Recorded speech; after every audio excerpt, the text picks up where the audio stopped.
અનસલી ફૂડ્સમાં ફરી એકવાર તમારું સ્વાગત છે. આજે આપણે દહીંવાળું અને થોડું મસાલેદાર, બિલકુલ ફીકું ના લાગે એવું ભીંડાનું શાક બનાવીશું. આ શાક ભરેલા ભીંડાના જેવું જ એકદમ ટેસ્ટી બને છે. આજે આપણે તેને લંચ બોક્સ કે ટિફિન બોક્સમાં ભરી શકાય એટલા માટે થોડું ડ્રાય બનાવીશું.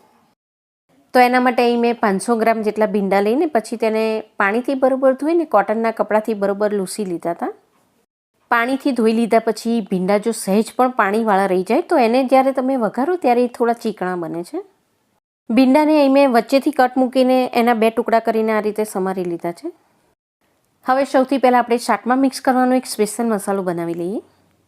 મિક્સર જારમાં હું અહીં 2 ટીસ્પૂન જેટલા સિંગદાણા અને સાથે 2 ટીસ્પૂન જેટલા તલ મિક્સ કરું છું.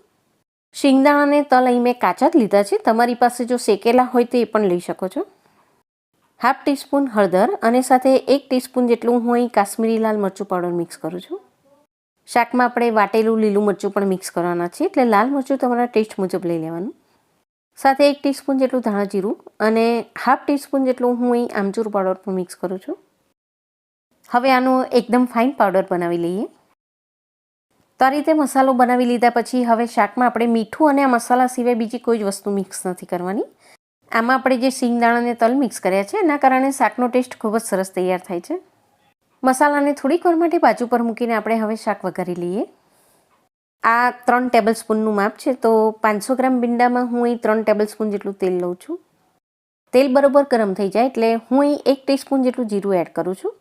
જીરાની બદલે અહીં તમને જો રાઈ પસંદ હોય તો એ પણ લઈ શકો છો.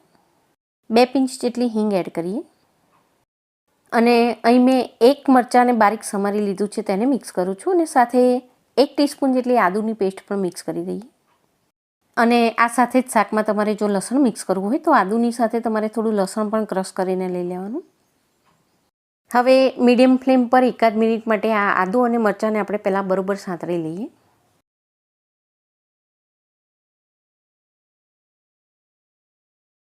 એકાદ મિનિટ પછી હવે આપણે સમારી રાખેલા ભીંડા મિક્સ કરી દઈએ.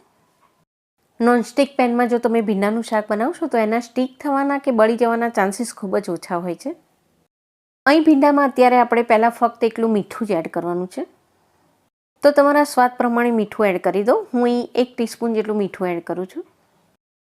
ભીંડામાં જો તમે અત્યારે પહેલેથી જ મસાલા મિક્સ કરી દેશો તો ભીંડા જ્યારે ચડશે ત્યાં સુધીમાં મસાલા બધા જ વળી જશે અને શાક એકદમ કાળું થઈ જશે.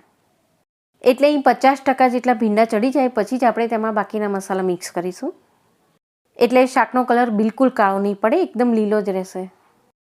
હવે ગેસની ફ્લેમને મીડિયમ કરી દઈએ અને ભીંડાને ઢાંકીને આપણે 5-1 મિનિટ માટે ચડવા દઈશું.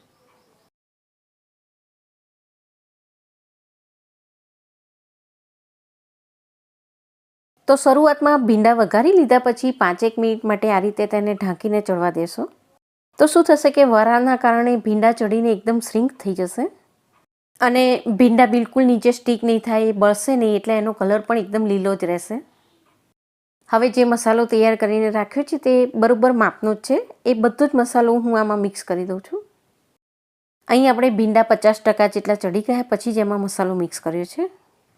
એ બાકીના 50% જેટલા ભીંડા ચડશે ત્યાં સુધીમાં આપણે અંદર જે સિંગ અને તલ નાખ્યા છે એ પણ એકદમ તળાઈને ક્રન્ચી થઈ જશે. હવે મસાલા મિક્સ કર્યા પછી શાકને હવે આપણે બિલકુલ ઢાંક્યા વગર આ રીતે ખુલ્લું જ લગભગ 5 થી 7 મિનિટ માટે મીડિયમ ફ્લેમ પર ચડવા દઈશું.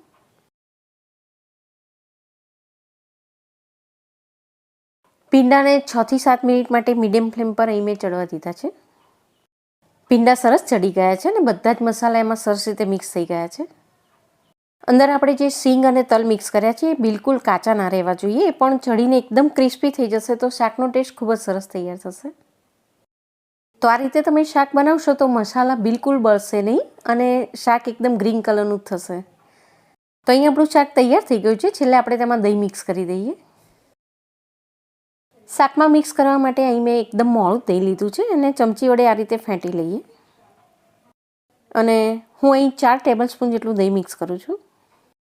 ઘણા લોકોને ભીંડાનું શાક બિલકુલ ભાવતું નથી હોતું, પણ તમે જો થોડા સિંગદાણા, તલ અને આ રીતે દહીં મિક્સ કરીને શાક બનાવશો તો એ ખૂબ જ ટેસ્ટી બને છે. શાક અહીં તમારે થોડું રસાવાળું બનાવવું હોય તો રસાવાળું પણ બનાવી શકો છો. દહીં મિક્સ કરી લીધા પછી આમાં તમારે થોડું પાણી મિક્સ કરી દેવાનું, અથવા તો જાડી છાશ મિક્સ કરી દેશો દહીંના બદલે તો પણ રસાવાળું બનશે.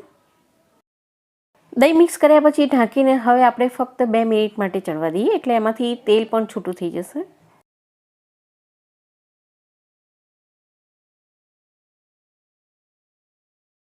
બે મિનિટ પછી આપણે જોઈ રહ્યા છીએ કે શાકમાં બધું જ દહીં શોષાઈ ગયું છે અને કિનારી પરથી પણ થોડું તેલ છૂટવા લાગ્યું છે. અહીં આપણું શાક હવે તૈયાર થઈ ગયું છે. છેલ્લે તેમાં થોડી ફ્રેશ કોથમીર પણ મિક્સ કરી દઈએ. તો આ મસાલેદાર દહીંવાળું ભીંડાનું શાક બનાવીને તમે પણ જરૂરથી એકવાર ટ્રાય કરો. અને તમને જો મારી રેસીપી પસંદ આવે તો ચેનલને સબસ્ક્રાઈબ કરીને બાજુમાં રહેલા બેલ આઇકોનને પણ પ્રેસ કરજો. વિડીયો જોવા માટે તમારો ખૂબ ખૂબ આભાર. Thank you.